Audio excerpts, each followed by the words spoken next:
El asesinato existe desde tiempos inmemoriales. Y también el afán por encontrar a los asesinos. Cuando la labor detectivesca y la ciencia se unen, nacen nuevas herramientas forenses. En 1892, la búsqueda de un asesino de niños en Argentina cambia para siempre los métodos de identificación de los asesinos. Fue a la escena del crimen en busca de cualquier indicio que pudiese explicar lo que había ocurrido. El gran avance es la identificación por las huellas dactilares, un método infalible para confirmar la identidad de un asesino. No existen dos personas con las mismas huellas dactilares. Lo que buscaban era un patrón de las crestas papilares, que es lo que nos permite coger y sujetar cosas. Las huellas dactilares se convierten en la prueba fundamental de la lucha contra el crimen. Pero un siglo más tarde son el eslabón perdido en un intento desesperado por encontrar a un asesino en serie, conocido como el acechador nocturno. No había dejado ninguna huella. Nadie en la historia de la criminología había hecho nada parecido a lo que este individuo estaba haciendo.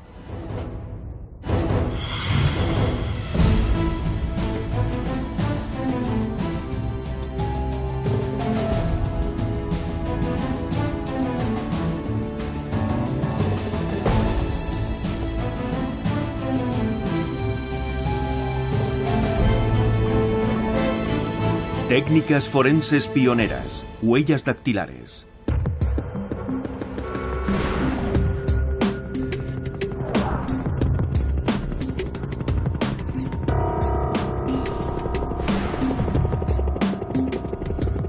Esta noche tendremos cielos despejados, con una temperatura mínima de 21 grados. Para mañana se esperan nubes de evolución y una temperatura de 35 grados.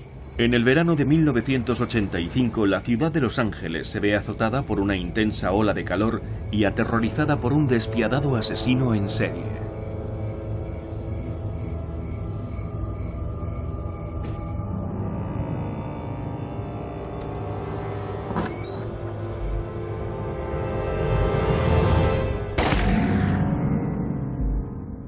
El criminal actúa de nuevo y asesina a una mujer de 34 años, Dale Okazaki.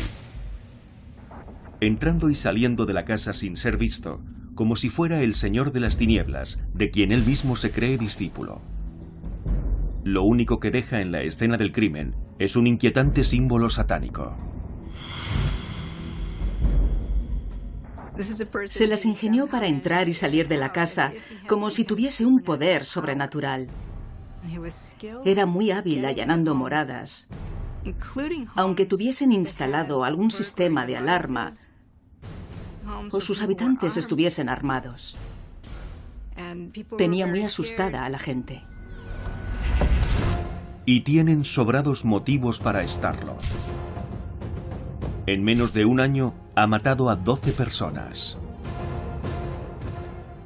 Son crímenes espantosos. Algunas víctimas fueron torturadas y maniatadas. Las escenas más grotescas presenciadas en toda su carrera. Era evidente que cada vez iba a más. Estaba claro que si no le paraban los pies, los ataques iban a ser cada vez más frecuentes y más continuos.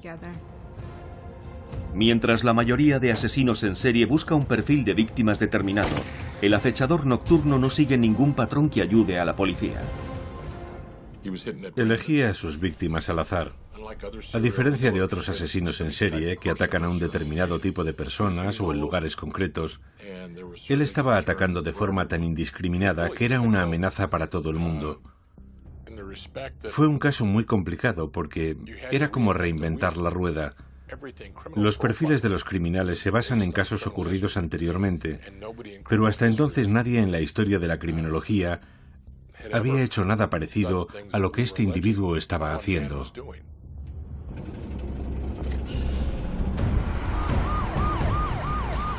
La policía tiene muy pocas pistas con las que trabajar. El acechador nocturno es un experto a la hora de no dejar el menor rastro.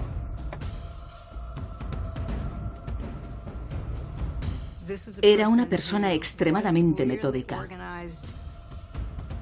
No ha dejado ni una sola gota de sangre, cabello o cualquier otra pista en ninguna de las escenas de los crímenes.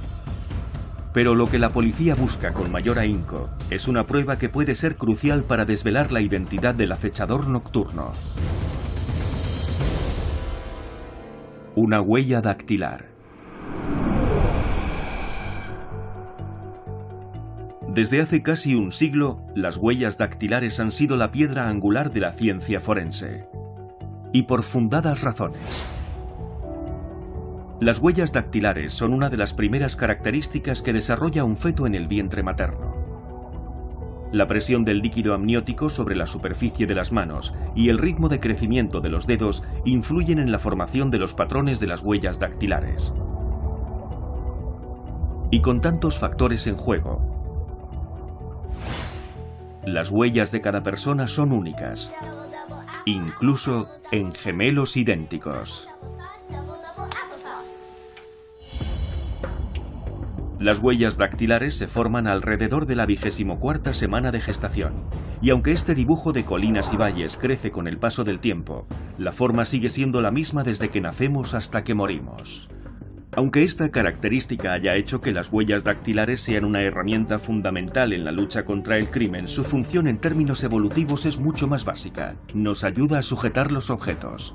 Su función principal es ayudarnos a coger las cosas. La fricción de las crestas papilares tridimensionales nos permite sujetar los objetos con facilidad.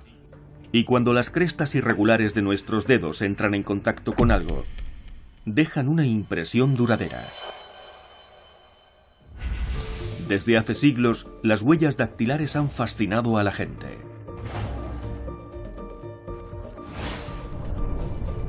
En el año 220 a.C., los chinos usaban las huellas para firmar documentos legales, sin saber todavía hasta qué punto eran completamente únicas. Aún tendrían que pasar 1000 años para que se hiciera este descubrimiento.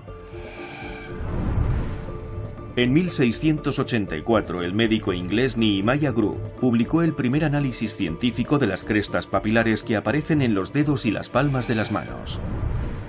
100 años más tarde, en 1788, el anatomista Johann Mayer fue un paso más allá y sostuvo que no había dos personas con las mismas huellas dactilares. Pero no fue hasta el siglo XIX cuando la ciencia de las huellas dactilares jugó por primera vez un papel fundamental en una investigación criminal.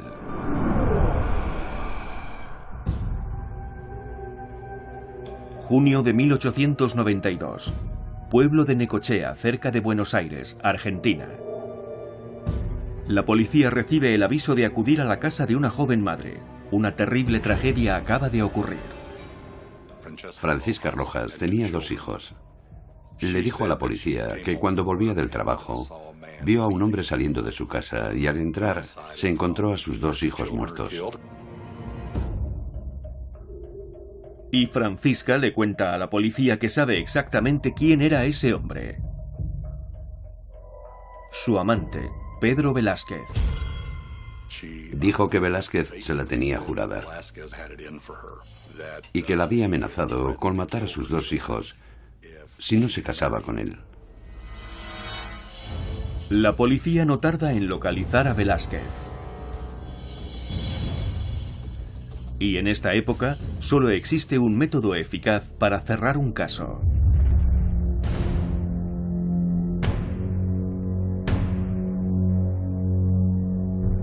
Interrogar al sospechoso hasta arrancarle la confesión.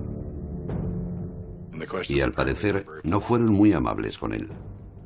Le golpearon salvajemente y le torturaron. Así es como se hacían las cosas. Durante 3 días, Velázquez soporta todas las vejaciones de la policía. Le hicieron incluso lo que llaman el submarino, que consiste en sumergirle la cabeza en agua repetidas veces. Y pese a todo, no confesó el crimen. El sospechoso no flaquea en absoluto. Así que Eduardo Álvarez comienza a plantearse si no habrá otra manera de averiguar si Velázquez es culpable o no. Él no era partidario de aquel tipo de interrogatorios. Pensaba que no eran necesarios y buscó otro método para demostrar que no hacía falta pegar a alguien para averiguar la verdad.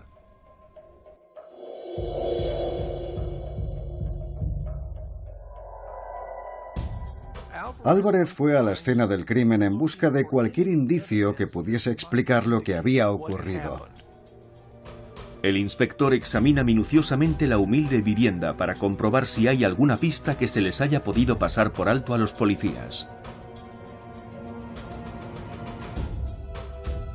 Pero no encuentra nada. Hasta que se fija en el marco de la puerta.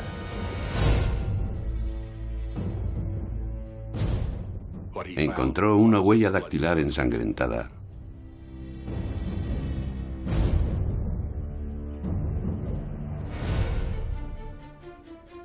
Cuando habló con la señora Rojas, ella le había dicho que cuando entró y encontró a sus hijos, no había tocado a los niños, no había tocado nada de la casa y había salido corriendo. Lo que solo puede significar una cosa.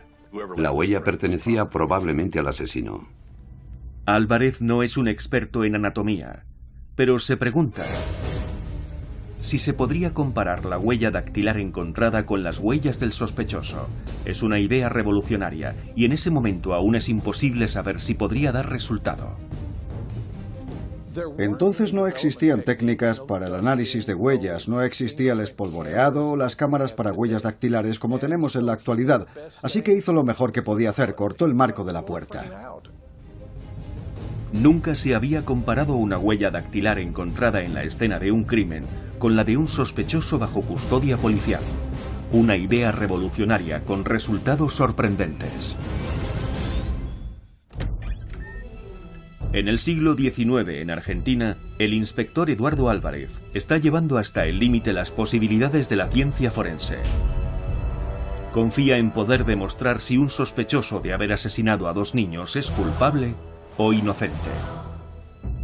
Y lo va a hacer con un método que nadie ha probado hasta entonces. Utilizando una huella dactilar sangrienta encontrada en la escena de un crimen. Se dio cuenta de que quienquiera que fuese el que había dejado la huella tenía que ser el asesino, porque después nadie más había tocado ni los cadáveres ni la sangre. Aunque Álvarez tiene el presentimiento de que su idea podría funcionar, carece de los conocimientos científicos necesarios para respaldar su teoría. Por fortuna conoce a alguien que sí los tiene, su amigo y mentor Juan Vucetich. Vucetich era un hombre muy interesante porque no solo era agente de policía, sino también antropólogo, así que constituía una especie de nexo entre la policía y la ciencia. El hombre perfecto para entender ese tipo de prueba. Había leído tratados de gente que le había precedido en ese campo. Falls y Galton en particular, así que entendía el valor de las huellas. Vucetich había estado estudiando las huellas dactilares durante años. Sabía que eran únicas en cada individuo y que no cambiaban a lo largo de la vida, por lo que constituían una forma muy valiosa de identificación. Pero se trataba de una investigación científica, no de un trabajo detectivesco. Dicha posibilidad se había discutido como hipótesis en algunos tratados. Sin embargo, las huellas dactilares nunca se habían utilizado para identificar a un criminal. Y hay un problema añadido. En ese momento no existe ninguna herramienta para realizar la tarea. No hay ninguna metodología establecida, ni ningún ejemplo en el que basarse. El método moderno para levantar las huellas se desarrolló a principios del siglo XX. Fue entonces cuando los detectives empezaron a utilizar polvo de carbono, un polímero que se adhiere a la grasa que dejan los dedos, resaltando así todos los detalles de la huella. Esta impresión se pegaba después a un trozo de cinta adhesiva y se analizaba en un laboratorio. Es una técnica que todavía se sigue empleando en la actualidad. Sin embargo, entonces Álvarez solo tiene una manera de utilizar la huella como prueba. Llevársela consigo. Literalmente. El siguiente paso es tomar las huellas dactilares del sospechoso de la única manera que saben hacerlo. El método que se usaba es básicamente el mismo que utilizamos hoy en día. Se pasaba el dedo por una superficie impregnada con tinta y entonces se iban estampando los dedos en un trozo de papel con recuadros para cada uno de ellos. Le tomaron las huellas de los 10 dedos, aunque a Vucetich y a Álvarez solo les interesaba uno de ellos, puesto que solo tenían una huella. Entonces la compararon con la huella ensangrentada del marco de la puerta. Pero ¿cómo estar seguros de que las huellas coinciden? Buscaban el patrón de las crestas papilares, que es lo que nos permite coger y sujetar las cosas. Pero la disposición de las crestas papilares es muy compleja, puesto que hay muchos tipos de líneas, círculos y puntos. Así que a Vucetich se le ocurre una manera de simplificar la clasificación de las huellas, un método que todavía hoy se sigue utilizando. En cada una de nuestras huellas predomina uno de los 3 patrones primarios. El primero es el arco, similar a una tienda de campaña. El segundo es la presilla, que se asemeja a una lazada de zapato, y el tercero se denomina verticilo, parecido a un remolino. Vucetich propuso la utilización de este modelo para clasificar las huellas. Si 2 huellas pertenecen a grupos diferentes, no hay necesidad de seguir investigando. Pero si caen dentro de la misma categoría, entonces vale la pena examinarlas más a fondo. Y en este caso, la huella ensangrentada y la de Velázquez siguen el patrón del arco. Así que Vucetich ahonda más en la investigación y empieza a fijarse en detalles más pequeños. Hay que analizar los puntos característicos, las convergencias, las interrupciones y los puntos que aparecen. Las interrupciones son los lugares donde las crestas empiezan y terminan a lo largo de un patrón. En otros lugares, una cresta se puede separar en 2, lo que se conoce como una bifurcación. Un punto es una cresta que es tan ancha como larga. La disposición única de estas crestas características es lo que permite diferenciar claramente una huella de otra. Vucetich dedica muchas horas a estudiar ambas huellas, cresta por cresta, intentando encontrar las similitudes entre los distintos puntos, bifurcaciones e interrupciones. Busca que dichas características coincidan en el mismo lugar y con la misma disposición. Pero cuanto más las compara, más se da cuenta de que las huellas no encajan entre sí. La huella ensangrentada no era la huella dactilar de Velázquez.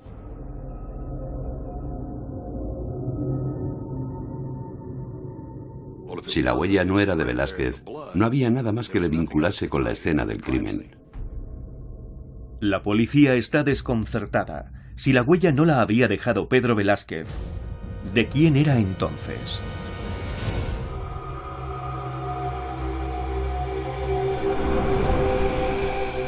En 1985, las huellas dactilares son un método fiable y contrastado para identificar a los asesinos. Y para los detectives que están tras la pista del acechador nocturno, es la herramienta forense más poderosa de todo su arsenal. El asesino ha dejado tras de sí un rastro de víctimas por todos Los Ángeles.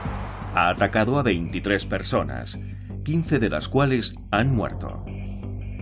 Pero 8 han logrado salvar la vida. Y estos supervivientes han ayudado a la policía a elaborar un retrato robot del asesino. El monstruo conocido como el acechador nocturno ya tiene rostro. Era un hombre alto y enjuto, con el pelo largo y oscuro, y los dientes en mal estado. Eso era lo único que los supervivientes recordaban de él. Pero todavía no ha dejado ni una sola huella. Y aunque la policía encontrase alguna, llevaría meses compararla con todas las huellas dactilares de la base de datos. Entonces, a mediados de agosto, un anciano muere por un disparo en San Francisco. Su esposa sobrevive a una brutal paliza, y cuando le enseñan un retrato robot del acechador nocturno, le identifica inmediatamente como su asaltante. El acechador nocturno está ampliando su radio de acción. Ahora todo el estado de California se encuentra en alerta máxima. Los investigadores revisan de nuevo todas las escenas de los crímenes, buscando nuevas pistas. Hasta el momento, el acechador nocturno ha tenido suerte, pero su próximo ataque lo cambiará todo. 28 de agosto. Domicilio de Bill Carnes y Renata Gunther al sur de Los Ángeles. Ambos se están arreglando para salir. El acechador nocturno retira la mosquitera de una ventana y se cuela en el interior de la vivienda, acercándose a la desprevenida pareja. El asesino dispara a Bill en la cabeza. Después dirige su atención hacia Renata y le ordena que diga que ama a Satanás para después abusar sexualmente de ella.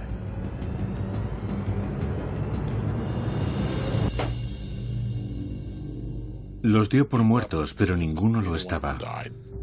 El acechador nocturno huye con un fajo de billetes y un puñado de joyas. Renata está atada, pero todavía consciente, y antes de marcharse el agresor le dice: diles que el acechador nocturno ha estado aquí, pero ella va a contarle a la policía algo mucho más crucial. Consiguió acercarse a la ventana y vio el coche que conducía. Pudimos identificar el color, la marca y el modelo del coche, además de la matrícula. Hicimos pública la información, diciendo que estábamos buscando ese coche en particular. 2 días más tarde, la policía tiene un golpe de suerte.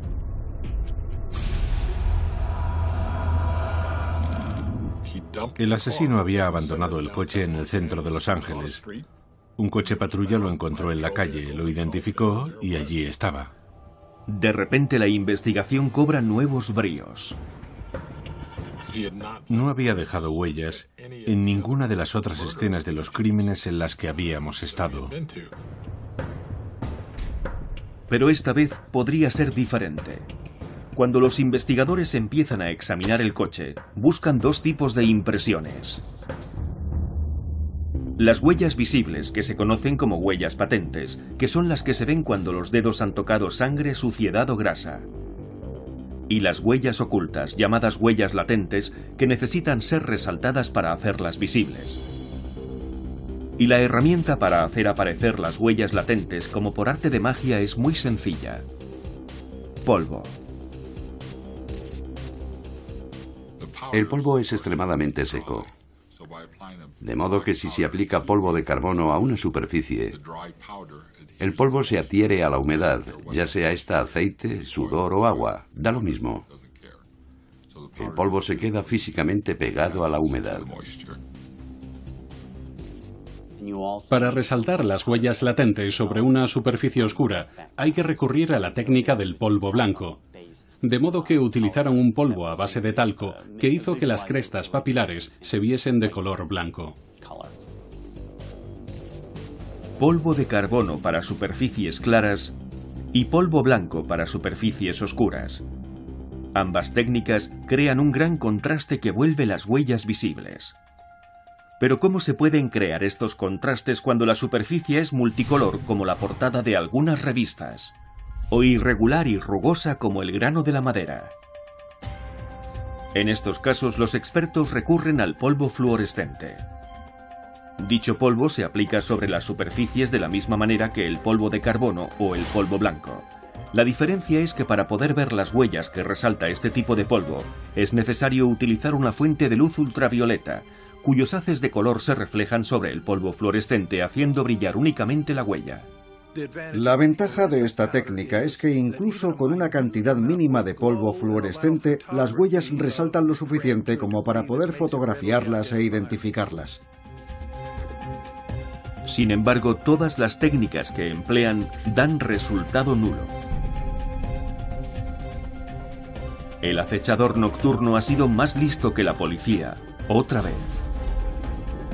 Han pasado 4 días desde su último ataque, y el tiempo sigue corriendo. Este prolífico asesino podría volver a matar, a menos que la policía consiga atraparlo antes.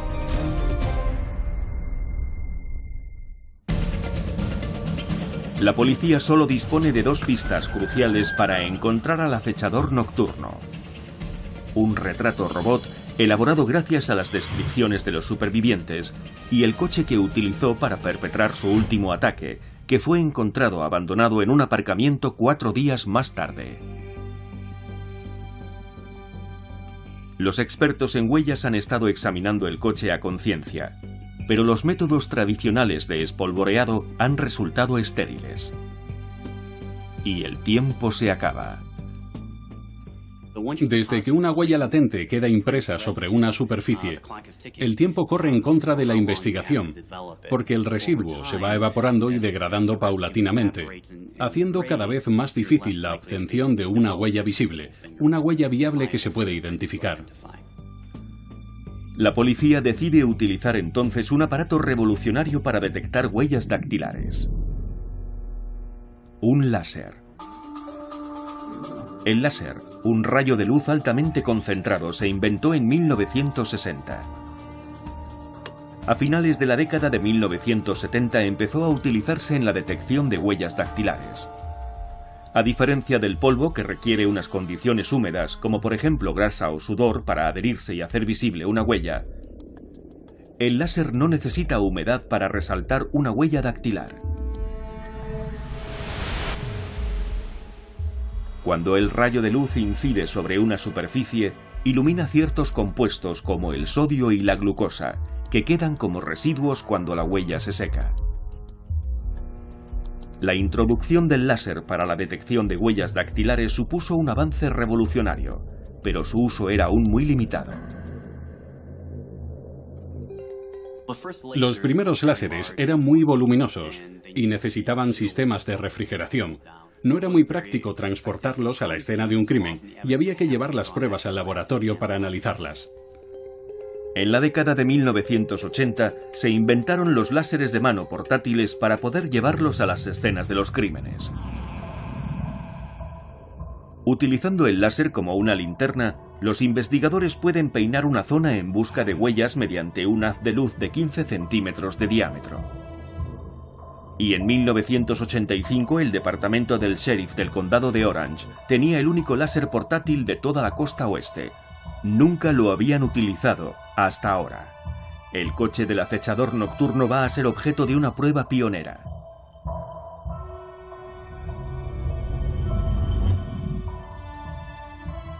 Después de escanear el coche durante 12 horas, los investigadores están a punto de darse por vencidos, pero justo entonces, el láser consigue encontrar lo que el polvo no pudo revelar. Detecta una huella en el espejo retrovisor. El acechador nocturno ha cometido un error fatal que, de no haber sido por la tecnología láser, habría pasado desapercibido. Se olvidó de limpiar el espejo después de ajustarlo. Esa huella podría llevar a la policía hasta el asesino. Era una prueba muy clara y definitiva. Se trata de un gran avance para la investigación, pero aún queda un trabajo muy importante por hacer: encontrar al hombre que dejó esa huella. Encontrar a un criminal gracias a las huellas dactilares no deja de ser una idea revolucionaria en la Argentina del siglo XIX. Los 2 hijos de Francisca Rojas han sido asesinados y ella ha acusado directamente a su examante. El inspector Eduardo Álvarez y su mentor Juan Bucetich están investigando las huellas dactilares para esclarecer la verdad. Las huellas de su único sospechoso no encajan con las que se encontraron en la escena del crimen. Y por horrible que pueda parecer, la única persona que podía estar en la escena del crimen es la madre de los niños asesinados, Francisca Rojas. La declaración de la señora Rojas situaba únicamente a 2 personas en la escena del crimen, ella y Velázquez, al que acusaba de la muerte de sus 2 hijos. Solo había 2 personas implicadas en el crimen, las únicas sospechosas. Los investigadores vuelven a interrogar a Francisca Rojas. Pero ella mantuvo su versión de los hechos y negó estar implicada. El inspector Álvarez decide comparar sus huellas con las de la escena del crimen para saber si está mintiendo.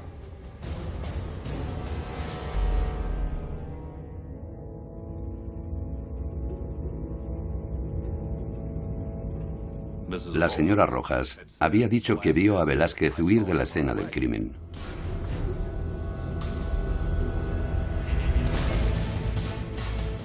Pero esta vez, la ciencia tiene la última palabra. Y cuando comparan las huellas,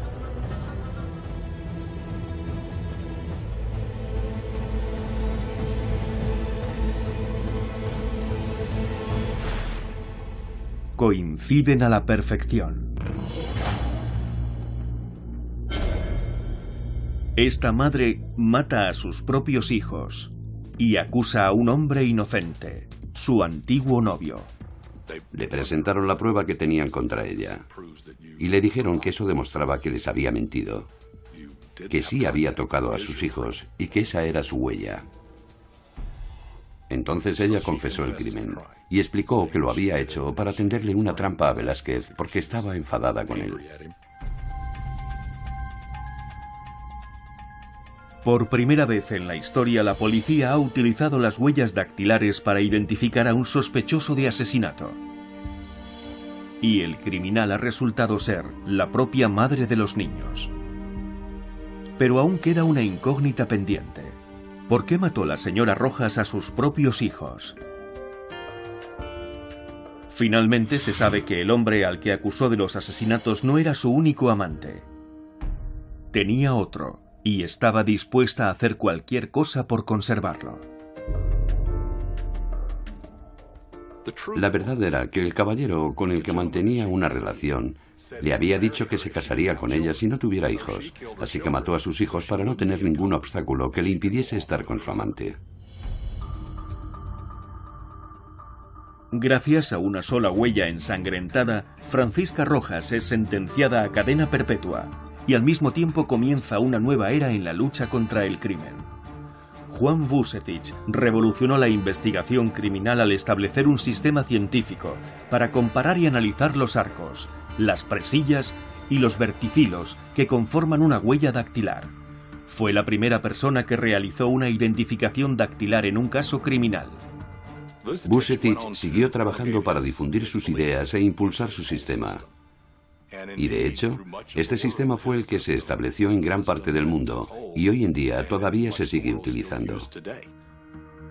Después de utilizarse por primera vez en un pequeño pueblo de Argentina, el sistema de identificación dactilar se convirtió en una de las principales herramientas forenses en todo el mundo.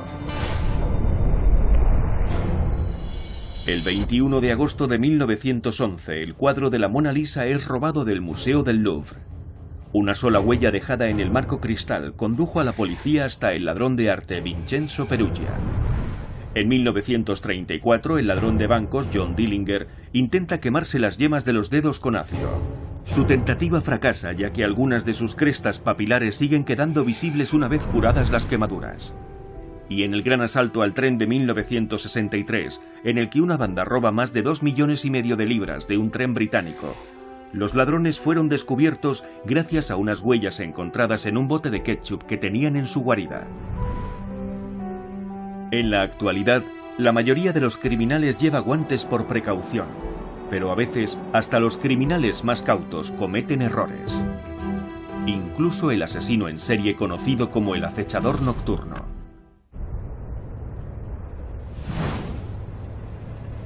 A finales de agosto, el acechador nocturno lleva 5 meses eludiendo a la justicia y ha matado a 15 personas. Han pasado muchos días desde su última agresión y la policía sabe que puede volver a matar en cualquier momento. Pero ahora tienen la huella dactilar del asesino, hallada en el coche que dejó abandonado tras su último ataque.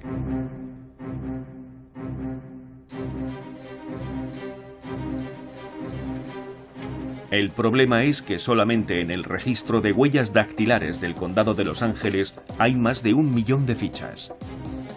Y en todo el estado el registro llega casi a los 5 millones de fichas. Encontrar las huellas manualmente va a ser como buscar una aguja en un pajar gigante. Un solo detective habría tardado unos 67 años en llevar a cabo la comparación de esa huella dactilar con todas las almacenadas en el registro. Por suerte, no será necesario. La ciencia forense está a punto de experimentar un enorme avance que hará que algún día la comparación manual se quede obsoleta. Acababan de implantar un sistema computarizado para comparar huellas dactilares con todas las huellas incluidas en una base de datos. El Sistema Automatizado de Identificación Dactilar, o AFIS por sus siglas en inglés, cambiará para siempre la forma en la que los departamentos de policía comparan las huellas. Mientras que el sistema de clasificación diseñado por Juan Vucetich 100 años antes se basaba exclusivamente en la observación y comparación entre registros en papel, el AFIS permite guardar registros digitales de las huellas dactilares de los delincuentes. Es capaz de comparar las huellas de un desconocido con todas las registradas en su base de datos en mucho menos tiempo.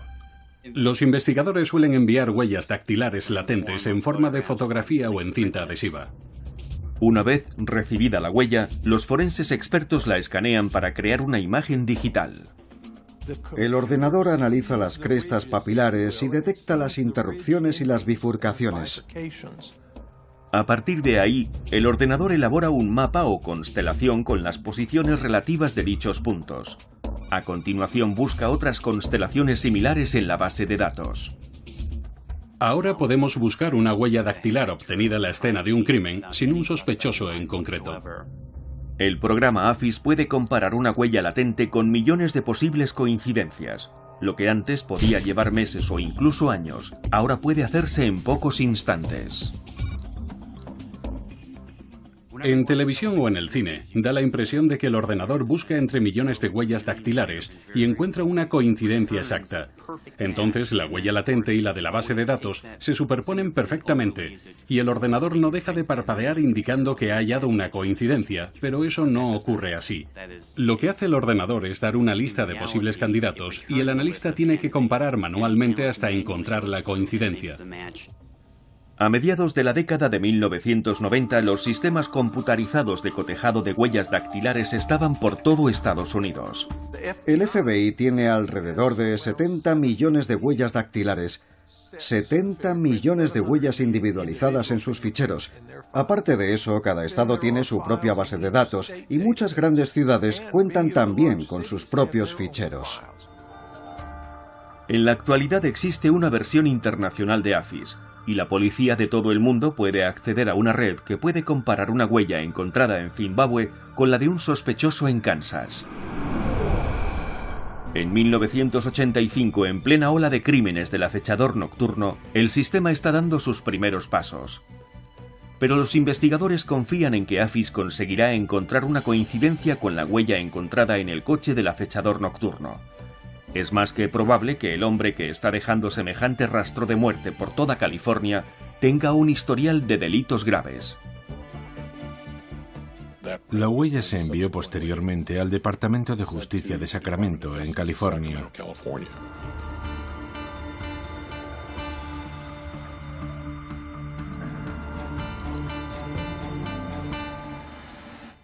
Pero allí no figuraba. El acechador nocturno no está en el sistema AFIS. Pero resulta que no todos los tipos de criminales se han añadido a la base de datos. En 1985 aún no estaba automatizado todo el sistema y solo se habían incluido los delitos graves. Las faltas leves no figuraban en la base de datos. Los investigadores están desconcertados. El acechador nocturno no ha sido condenado nunca por un delito grave. Tienes la sensación de tenerlo atrapado, de saber quién es exactamente porque tiene su huella, pero en realidad no sabes quién es, porque no tienes nada con qué compararla. De modo que aunque teníamos una prueba que podía ayudar a condenar a esa persona, él seguía campando a sus anchas, matando y violando a la gente.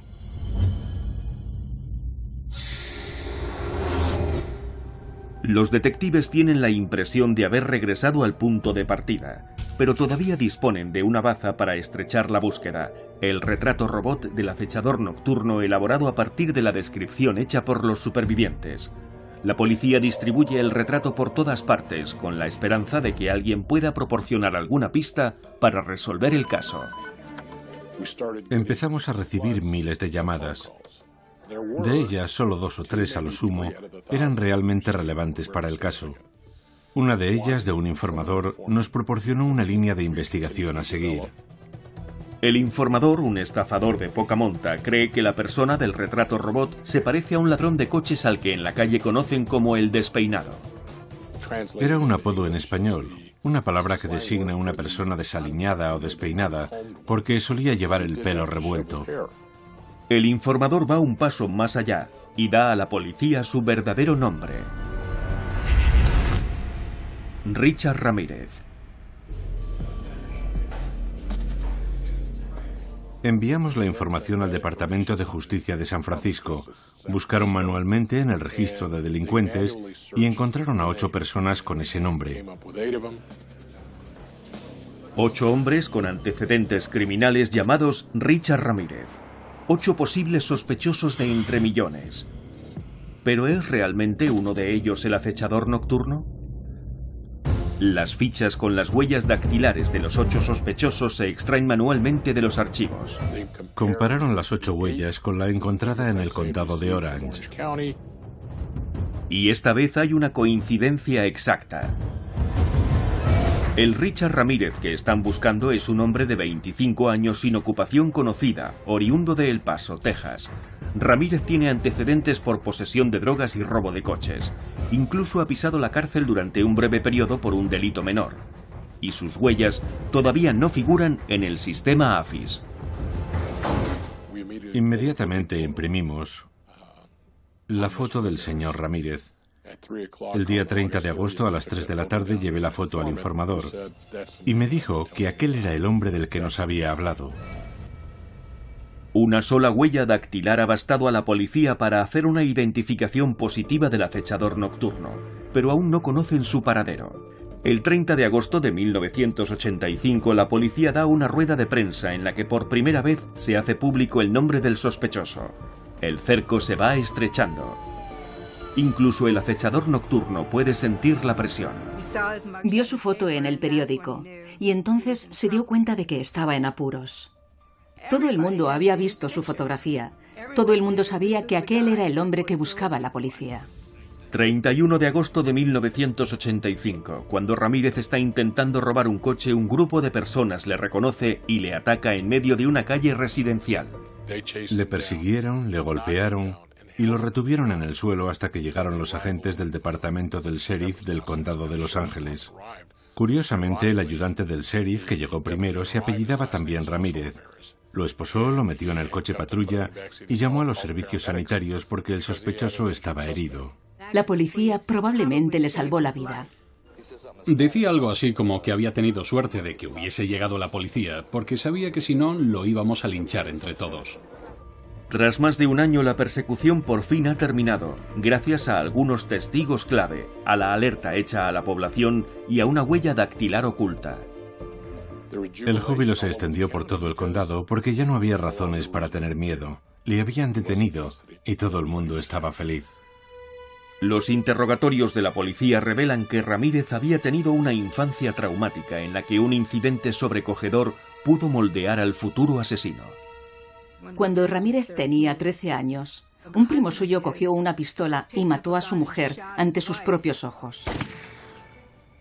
La sangre le salpicó, como si fuera el bautismo de sangre de una víctima de asesinato. Ramírez empieza a consumir drogas y a practicar el satanismo.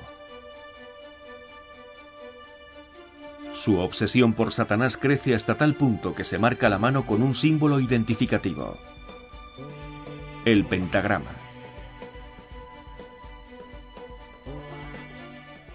Creía que cuanta más gente matara, mejor estaría sirviendo a Satanás como un fiel servidor, y que Satanás nunca dejaría que le pillasen. En septiembre de 1989, Richard Ramírez es juzgado y condenado por 13 asesinatos, 5 intentos de homicidio, 11 agresiones sexuales y 14 robos. Le sentencian a la pena de muerte. Ramírez no mostró el menor signo de arrepentimiento. Cuando le sentenciaron dijo: "No importa, la muerte es algo inherente al ser humano, siempre ha sido así". Y añadió: "Nos vemos en Disneylandia". Esa era la imagen que quería presentar ante los demás, la de una persona a la que no le preocupaba nada, y nada le importaba. Y en cierto modo, esa fue la constante de su vida. Era un don nadie que no tenía nada. Albergaba un gran resentimiento contra todo el mundo y era incapaz de encontrar una motivación para darle sentido a su vida. Y todo eso le había llevado precisamente a convertirse en lo que era. Ramírez murió en 2013 a la edad de 53 años a causa de una insuficiencia hepática cuando todavía aguardaba su orden de ejecución. Las huellas dactilares ayudaron a cerrar el caso del tristemente célebre acechador nocturno, pero incluso en la época de los análisis de ADN, la antigua técnica de toma de huellas de hace ya más de un siglo sigue siendo muy importante en la lucha contra el crimen. Al igual que el ADN, las huellas dactilares son únicas en cada persona y la tecnología para encontrar dichas huellas mejora cada día. Cada vez somos más eficientes cuando se trata de tomar huellas. Es lo que llamamos captura electrónica para escanear las huellas dactilares, digitalizarlas y almacenarlas en una base de datos. Las huellas dactilares se pueden capturar digitalmente en la escena de un crimen, transmitirlas directamente al departamento de policía correspondiente, realizar su búsqueda en la base de datos AFIS e identificarlas antes de que el técnico que las tomó haya tenido tiempo de guardar de nuevo su instrumental y volver a la comisaría. En la actualidad, los escáneres de huellas dactilares pueden buscar y comparar huellas latentes de manera más eficiente que nunca, mejorando la claridad de huellas parciales o borrosas hasta crear imágenes digitales perfectas. También se han desarrollado nuevas técnicas que permiten encontrar huellas en casquillos o en proyectiles de bala, aunque hayan sido limpiados a conciencia. Esta técnica funciona detectando los diminutos rastros de corrosión en el metal provocados por la sal que exudamos por los dedos de las manos. Y con la tecnología de última generación, la identificación de huellas dactilares que manualmente llevaba meses comparar, ahora se hace en cuestión de segundos. Muy pronto la ciencia de las huellas dactilares llegará a ser aún más sofisticada. En el futuro la ciencia llegará más allá de una simple toma de huellas de las palmas de las manos o de los dedos. Habrá maneras de comparar los pliegues de las muñecas o las huellas de los codos. En el futuro se utilizarán muchas más impresiones de la piel, aparte de las dactilares.